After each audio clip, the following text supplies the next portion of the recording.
Hey, Scott from Aristocob.com here. And Seth from SethMarkwood.com. Together, the three of us, that's you and Boy and me, we are Markwood Men's Breakfast Club, and welcome back once again to Tobacco Advent 2019, Day 8, the Ocho, and the Pickle Cob, which came to us from Pipeless Piper a couple years ago, is the official non-functional mascot of Tobacco Advent Day 8. So, I'm always tickled by that every December 8th. So thank you, Pipeless Piper. So today we are smoking some tobacco that was sent to us by Rory. Rory reached out to us and said, "Hey, can I just have something drop shipped to you?" Yeah. So he went to smokingpipes.com and placed an order for a small sample of what? 504C Aromatic English by Sutliff. Okay, 504C. I had to fill one of those forms out one time. There you go. Hold on. I gotta empty out my cornament here. We haven't really talked about the fact that the people whose tobacco we are smoking this year receive their very own cornament. The official cornament of the 2019 Tobacco Advent is this Cobsby pipe, which is a Lady Godiva paired with a white slim bit. Something akin to, or I don't even know, taking some inspiration from the Canadian pipe smoked by Bing Crosby. This is I think the first English that we've had. It is Aromatic English. All right, so Rory, thank you. Rory, another one who posted a video in the International Corncob Pipe Month video contest. Awesome. So, man, way to come through, guys. It's fantastic support. Thank you, everybody who's sent tobacco so far. Yep. Also, in addition to the cornament, those folks who've sent tobacco in are going to receive this 3D printed ornament from Boy, commemorating Tobacco Advent 2019. Also, since we have people that we believe we're going to have more than 25 samples this year, everybody who sends a sample will receive one of these. So Boy has got the printer warmed up and raring to go. Okay, so here's our question of the day, Boy. What is your best scar story?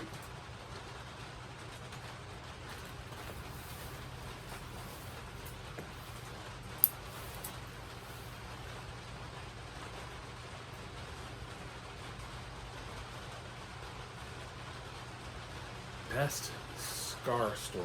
Now this is stories about like physical scars that we've got, and not like our experience with the Disney villain, right? Whoa. Physical scar. Okay. Emotional scars? Nope. Oh, Physical okay. scar. Limited to physical scars. You got a great scar. I've got a couple of scars.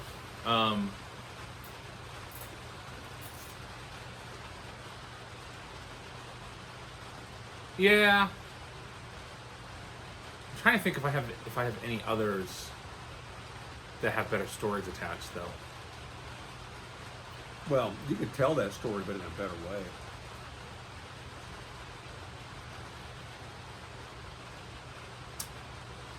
way. You go ahead. Okay. I'm not sure if you remember this scar, and let me see if I can show it to you. I may not be able to. No, I can't. So, I've got a scar that runs across my thigh, right above my knee, on my right leg. And when I think I was in about 6th grade, something like that, we were on a family vacation where we traveled around. I want to say we went down to Mobile, Alabama, and we went down to Florida, visited some family, friends in several places. And at one place we stopped to visit a friend of my dad's who was in the Marines. And they were staying on some post where they had some housing there for the folks that were enlisted. Now they also had individual homes. He was an officer, and we were visiting, and they had a son my age, and so the son and I were bored, and we wound up in his dad's den, and it was clear to the son that we weren't supposed to be in there, but it was also clear to him that his dad had some really cool stuff in there he wanted to show me.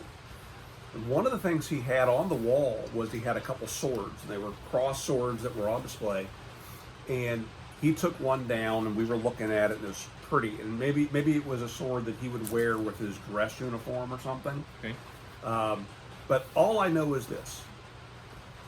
I'm wearing a brand new pair of blue jeans, and this kid takes the sword, he steps back, and he goes like that, kind of Zorro-like. And I felt something, and I looked down, and my brand new blue jeans were cut. Just straight across, probably about a 5-inch cut. And I'm looking, and he's looking, and then we noticed that down by my shin, all of a sudden my jeans start getting darker. We're both staring at my jeans as they're getting darker. It's like, that's weird. And that's when I realized he just cut through my leg.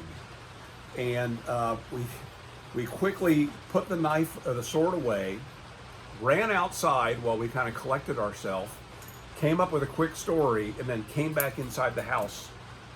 And thankfully, as I look back on it, I didn't need stitches, but he cut through my skin. I've got a scar about that long now on my leg that came from that sword. And if I recall the story, we said that I was climbing over a chain link fence when I caught my pants and then got cut by the chain link. I'm sorry. Those jeans had a clean cut. My leg had a very clean cut. I think they put some butterfly bandages on it or something like that, and that's all it took. But it's a great looking scar, and it was from a sword. My great grandfather was taken out of the Civil War in a battle here in North Carolina. He was from Tennessee, though he fought for the Union. He was in a battle here, and he was taken out through 2 saber cuts and a bullet. So I have that in common with him. I've also not fought in the Civil War. Yeah, you don't share that in common. But you? I'm trying to think timeline when it happened. I have a scar on my arm. A scar, it's a very small scar on my arm. That I'm trying to remember. I think it happened right at the end of senior year of high school. Okay. Of high school. I think it was right before senior year of high school. Or right at the end of senior year of high school, I mean. And at that time, it was soon before, so it was at the end of summer, Allison and I started dating, in college. And so it was before that, but I was going to be going to camp the next day or next couple of days.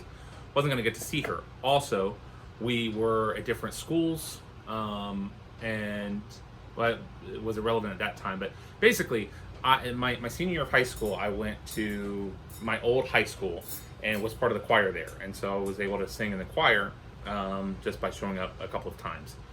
And so it was a choir concert. We're all standing on risers. The show ends, and everyone is getting ready to leave. And I'm getting ready to leave for the summer.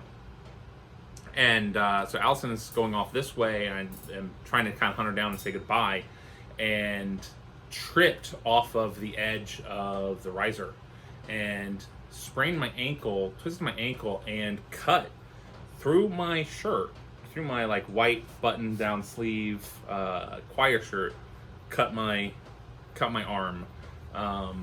Thankfully it wasn't bad. I'm trying to remember if that was the year or if it was a different year.